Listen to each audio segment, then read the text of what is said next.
Hey guys, welcome back to today's video. Today is Sunday, July 6th, 2025, and today we are going to be talking about the battleground state of Georgia and the gubernatorial race that is set to take place next November. As Democrats look to find a candidate for the upcoming midterm elections, the former Republican Lieutenant Governor Jeff Duncan, who served in this position under Governor Brian Kemp in the first term, who endorsed Kamala Harris in the 2024 presidential election, is now considering that he might run as a Democrat in this upcoming midterm cycle.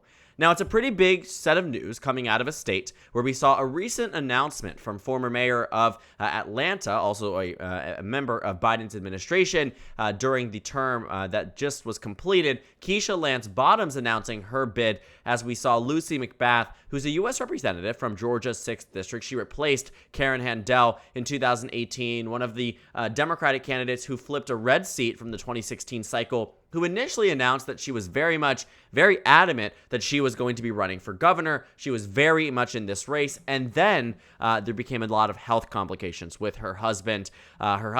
Who's in a very bad position health-wise, she decided that to best respect the wishes of her family at this point, that she would take a step back, undeclare her candidacy, and leave the option open if time and the ability with her family permits her to run for governor. So her withdrawal from the race was a pretty notable one. Lucy McBath, who was nearly guaranteed the Democratic nomination had she run in the race, had decided to step back. So Keisha Lance Bottoms, now as the former mayor of Atlanta entering into this race, is the biggest name thus far who has declared that they are running for governor. Now, Stacey Abrams seems to be toying with the idea of it, but Jeff Duncan's announcement today, and not today, recently. I say today because I'm thinking about it in the present tense, but a very, very recent set of news that he is considering this Democratic bid definitely comes as a surprise, I think, for many people on the Democratic side, but also something that many Democrats are potentially welcoming in the state of Georgia. Now, to understand a bit about this state and how it has voted in the past, Donald Trump won Georgia in 2024 and in 2016, but he lost it to Joe Biden in the 2020 presidential election. Now, the reason why Georgia has been the point of interest for many Democrats across the country, because Georgia in 2024 saw one of the most minimal swings, not just of any swing state, but of any state across the country. One of the states that showed the best long-term results for Democrats, even if they lost the state in the 2024 presidential election. And I say that because Joe Biden won Georgia in 2020 by 0.22%. Yes, that was the percentage margin in this battleground state. It was the closest state of the 2020 presidential election, and it took a very long time to call it. Eventually, about 2 months later, in the runoff elections, in the Senate elections, Georgia would hand Democrats decisive victories in the Senate races that would give them Senate majority for the 2 years that Democrats had it under Biden's administration. But Georgia in 2024, rather than revert back to margins similar to that of what it had voted in 2016, it voted for Trump by 5.1%, only went to Trump by roughly 2 points, which on the net swing, Georgia only swung by 2.4% when the nation swung at large in the national popular vote by roughly 6 percentage points. And to put it into further, points of context, states like Pennsylvania shifted by more, 3 points, Michigan by 4 points, Arizona by 6 points, Nevada by 6 points, Georgia by just 2.4%. And again, coming off the margins of the 2016 election, Donald Trump won Wisconsin in 2016 by 0.7%. In 2024, he won it by 0.9%. In Michigan, a state Donald Trump won in 2016 by 0.27%, in 2024 won by 1.4%. Pennsylvania, a state that Donald Trump won by 0.77% in 2016, in 2024 he won by nearly 2%. And Arizona, a state that Trump had won by 3.5% in 2016, went to Trump by 5.8%, by 5.5% rather, in 2024.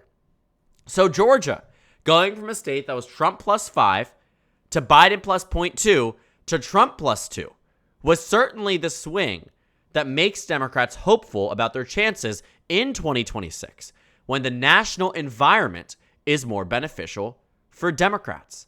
And looking at this recent announcement, I think there stands to be reason that a former Republican lieutenant governor would have a compelling case to win back some of those voters that might have otherwise opted to vote for Trump in 24, but also might have opted to just not vote in 24 because they didn't like the policies of Trump or Harris. And while I don't think Jeff Duncan would be a base mobilizer, nor do I think he would win that Democratic primary easily, I think it is interesting to see when former elected officials decide, as a former member of a political party, that they now want to run as a member of that party that they had opposed for a very extended period of time.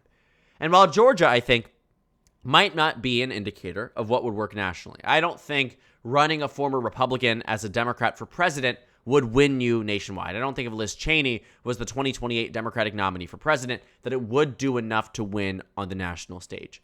And as much as swing states are often microcosms of the nation, Georgia in particular has a very fascinating voting history. In 2018, Brian Kemp won the gubernatorial race against Stacey Abrams. In a very strong year for the National Democratic Party, Georgia narrowed down enough that showed Democrats they could win it in the future. And in the future, they did. I'm showing you the wrong result, but 2018, same candidate, so got a little confused. Wires crossed regardless, though. Brian Kemp won by about 1.4% statewide. The reason why that is significant is because it was a very close margin. It kept Georgia within a point. Like I said, the Democrats knew that in 2 years' time, whoever they nominated for president could very well win this state. Brian Kemp, who was endorsed and propped up by Donald Trump, won this nomination, won this primary, and did so in a very big fashion, despite the odds being stacked against Brian Kemp in the very beginning. But come that general election, voters didn't like Kemp's association with Trump. They didn't like that Brian Kemp was an extension of Donald Trump's administration.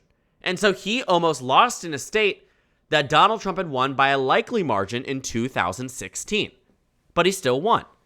But then after the 2020 election, voters really liked that Brian Kemp stood up to Donald Trump and would not overturn the 2020 election results.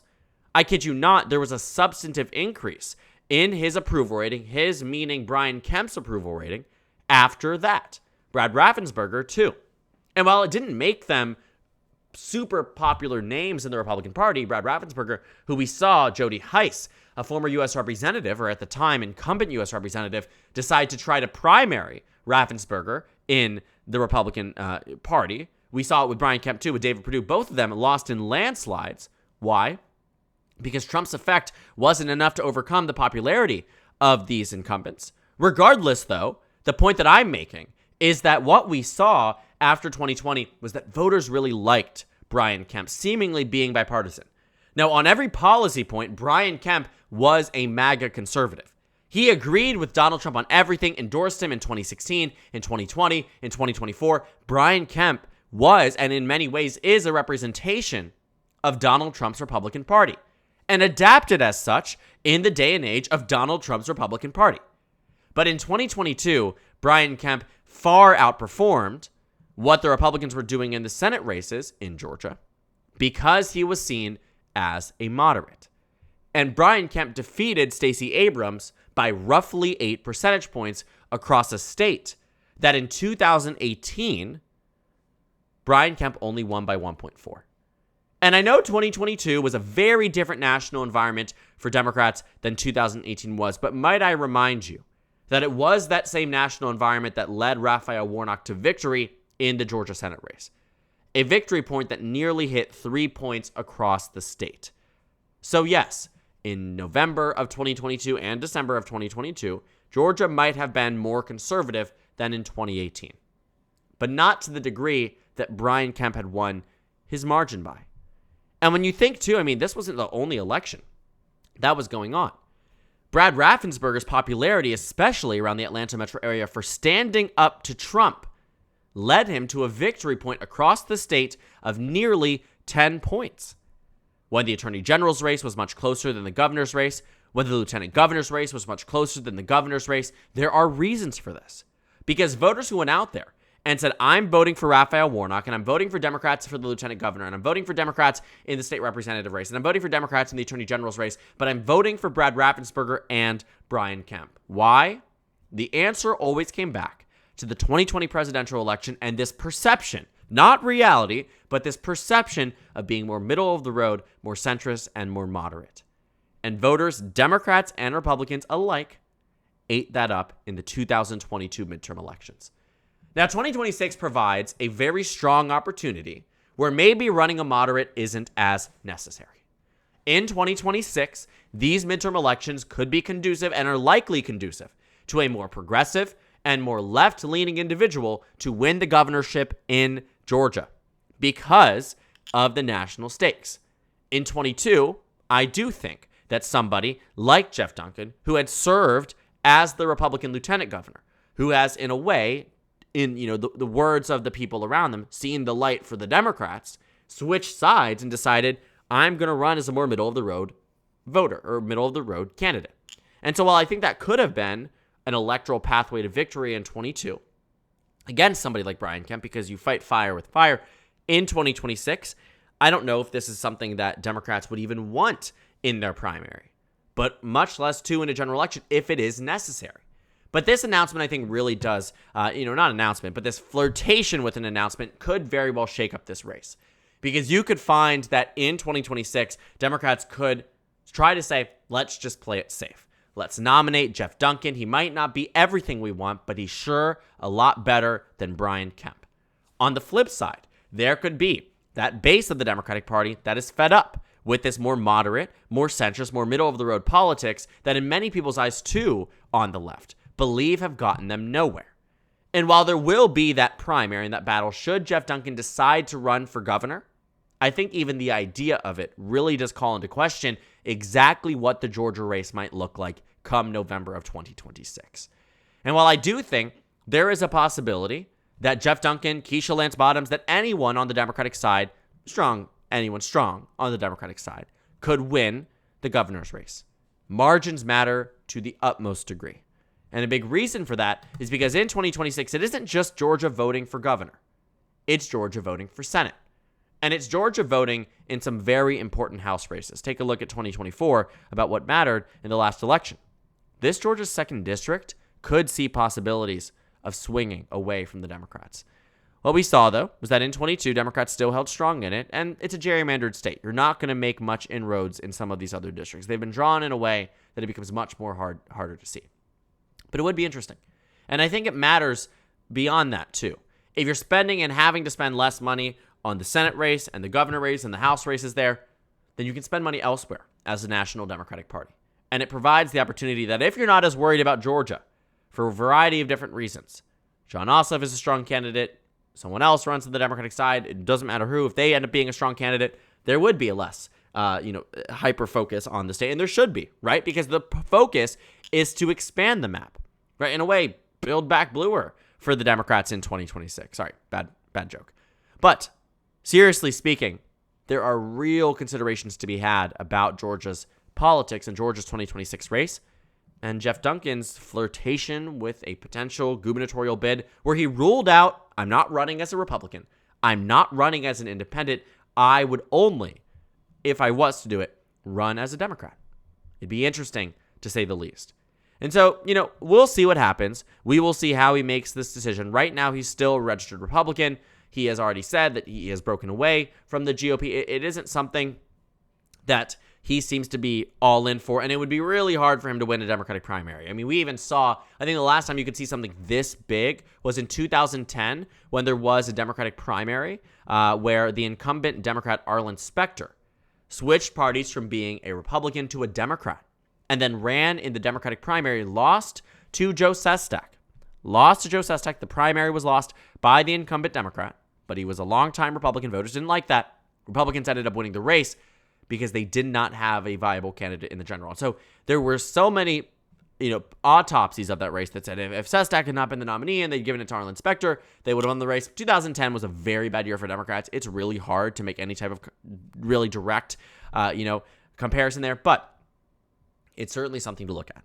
And it's certainly something to keep in mind. And so 2026 will be an interesting race. I'm very interested to see exactly what happens, when it comes down to the midterm elections in Georgia in particular. There's a lot of focus on it, and I think a lot of people are going to want to run this race. I think Lucy McBath will probably enter back into the race. We will see. The 2026 Senate race is really shaping up to be interesting. So a lot of focus on Georgia. We'll talk about it tomorrow. A new poll actually came out with John Ossoff against a bunch of Republicans. I want to talk about it in tomorrow's video.